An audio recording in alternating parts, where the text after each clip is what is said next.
Hi, I'm Frankie, and today I'm going to give a 4-minute demo on how to create an app service environment. Let's dive right in. All right, we'll start in the Azure Marketplace within the Azure portal. You can start by typing app service environment until it pops up. Then we can get started creating it now. As always, select your subscription, select your resource group, or create a new one. I already have one, so this is what I'll use. Create your app service environment name.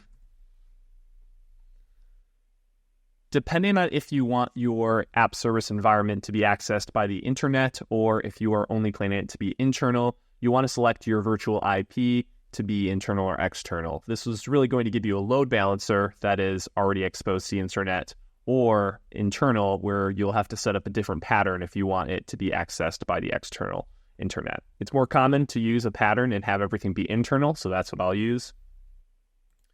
Moving on, when you choose your isolation, if you have requirements for heavy isolation with physical hardware, this is where you have a chance to select if you need physical hardware or not. If you do, you won't be able to use the zone redundancy.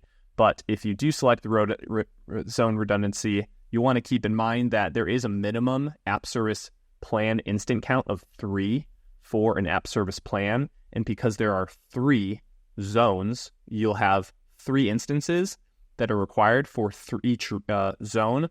That's going to be a total of 9 instances that will be a minimum cost to you until you have deployed 9 app service environments, or app service plans, I'm sorry.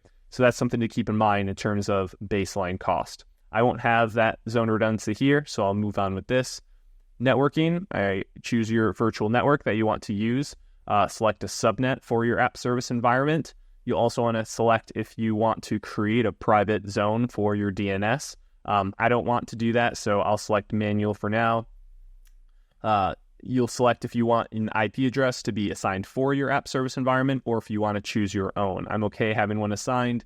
Keep in mind that if you are using an external load balancer or a virtual IP for this, you'd be selecting your public IP that your app service environment is going to be accessed from.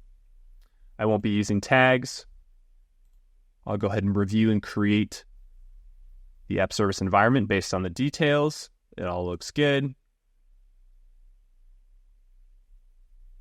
And I'll speed up deployment until we're created. All right, my app service environment is complete, and I can go to the resource. I can see some of the overview details with no apps in it at the moment.